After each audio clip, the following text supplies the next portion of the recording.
baja del dólar blue y subió 13 pesos. Hoy se vendía a cerca de 160 pesos. Está aquí con nosotros Fausto Spotorno. Fausto, bienvenido. ¿Qué tal? ¿Cómo te va? Muy bien, un placer tenerte aquí. Bueno, se terminó la racha de la baja del blue. ¿Qué pasó, Fausto? A ver, no, primero, tengamos en cuenta que el dólar había subido muchísimo antes de toda esta baja. Demasiado. Cuando uno mira los números que ha llegado a 190. 195. 195 números. Para que tengas una idea, ese número tirado hacia atrás, solamente 3 veces en la historia argentina el tipo de cambio estuvo tan alto como eso. Que fue en el 89, en plena hiper, en el 75, en plena Rodrigazo, y en la crisis de balanza de pago del 52 de Perón. O sea, el 195 era crisis de las peores de la Argentina. Las peores de la Argentina. O sea que ese número era ridículamente alto. Y además eso se dio con otras condiciones, y es que empezaba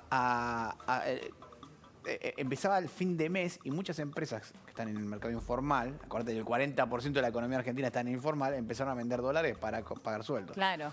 Y eso es lo que hizo bajar el dólar blue durante todo este tiempo. Ahora se acabó eso, ya se pagaron todos los sueldos en negro que manejaba ese mercado, y empezó a estabilizarse. Ahora, es en parte esto, pero también en parte los garrotazos o las herramientas que ha buscado el gobierno también para bajarlo. Yo creo que para contenerlo. Yo creo que eso fue eso es en el mercado, no es en el dólar blue, es en el mercado financiero, que es donde el gobierno puede operar. En el blue no puede hacer nada porque es informal. Sí. En el financiero sí. En el contado con liqui y en el MEP. Decís. En el MEP, exactamente. Sí. Ahí lo que hizo el gobierno es vender bonos que tenía el Banco Central contra pesos, ¿no? Porque acuérdate que hay que entender esto, es un poco complicado, pero traten de seguir un ratito.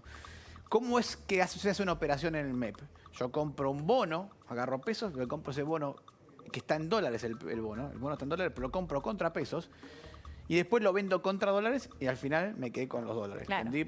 Usé pesos y después me quedé con los dólares. ¿Qué hace el gobierno? El gobierno hace la mitad de la operación. Vende bonos contra pesos en dólares y hace que el precio en pesos de esos bonos baje. Y hace bajar el tipo de cambio. Pero es un rato, porque en algún momento alguien que quiere comprar dólares empiezan a comprar dólares. Cuando vuelven a empezar a comprar dólares, te empieza a subir el tipo de cambio, ¿no? Ahora, vos decís, el tipo de cambio a 195 se vio en las peores crisis de la Argentina, era un precio ridículo. ¿Cuál es el precio del dólar? Digo, ¿cómo sabemos cuál es el precio real del dólar hoy en la Argentina? Es que el problema no es el dólar, lo que no sabemos es el precio real del peso. Entonces, no es el dólar el problema. El dólar en el mundo está estable. Sí. Lo que está volátil y poco considerado es el peso, ¿no?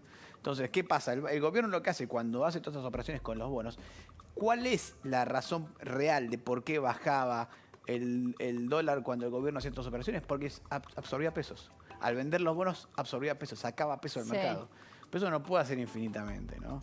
Entonces ahí empieza otra vez a aparecer la inestabilidad del peso. Yo creo que vamos a convivir con esta inestabilidad por un rato todavía. Por un rato vamos a tener que seguir estando atentos y viendo, sin saber, pero con este nivel de volatilidad, porque eso es lo que uno también teme, ¿no? Lo que pasa es que ten en cuenta que la cuarentena, la pandemia en general, lo que ha generado es el gobierno con la necesidad de emitir un montón de pesos en el mercado. Esos pesos están en el mercado. ¿Qué es lo único que hizo por ahora el Banco Central? Es decir, bueno, yo voy a sacar esos pesos colocando deuda. Pero es una deuda entre 1 y a 7 días. O sea, es deuda que el Banco Central dice, dame los pesos, pero te prometo pagarte en un día o en 7 días. Y así está, a los 7 días te da otro bono más por 7 días, otro bono más por 7 días, otro bono. Pero es una promesa de emisión monetaria esa en algún momento. ¿Con qué va a pagar el Banco Central? Es una promesa de emisión monetaria. Obviamente. ¿Con qué va a pagar los bonos del Banco Central? Con emisión monetaria. Claro. Esto se llama déficit cuasi fiscal.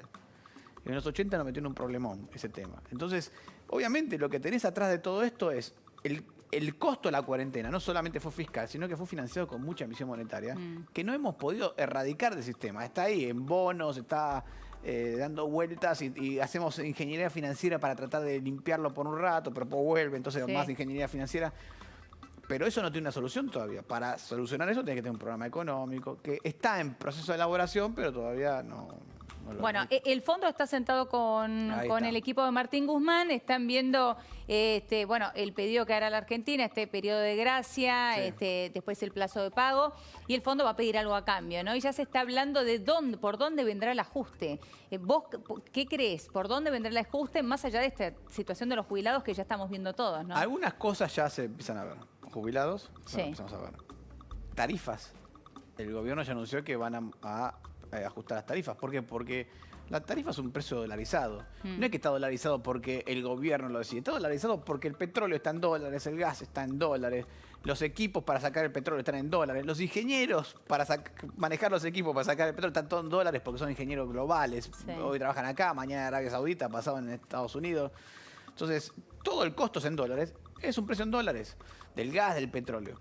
Eso se convierte en electricidad, pero es lo mismo. El gas. Entonces, o en molinos, a unos molinos de viento para generar electricidad. Sí. También son en dólares, son máquinas que tenés que importar, que se compran en Italia, en Estados Unidos, donde se produzcan. Así que todo el sector energético es en dólares. ¿Cómo funciona? Cuando el gobierno decide congelar las tarifas, lo que hace el gobierno es pagar el subsidio entre el precio del dólar de la energía y el precio de la tarifa. Y todo eso lo tiene que pagar el gobierno. Entonces, tiene que empezar a corregir las tarifas, porque si no el subsidio le aumenta el gasto, claro. Le aumenta el gasto. Entonces, o sea, se viene un aumento de tarifas. Y además ya lo anunciaron, tarifas. El tema de los costos de la cuarentena. Más o menos se estima que el gobierno le costó 4 puntos el PBI a la cuarentena, los IFE, los ATP, etcétera. Bueno, eso se va a ir reduciendo. En la medida que se liberen los sectores económicos, el ATP va a ir desapareciendo, los IFE van a ir desapareciendo también. Y entonces el ajuste también va a venir por ese lado. Pero el ajuste tiene que llegar y no queda otra. El Fausto, tiene que llegar, no queda muchísimas otra. Gracias. Gracias por tu tiempo, gracias por venir acá. De nada, gracias a ustedes. Bien, vamos a ir a una pequeña pausa en PM. Quédate ahí porque estamos en vivo, trabajando desde la Clínica Olivo.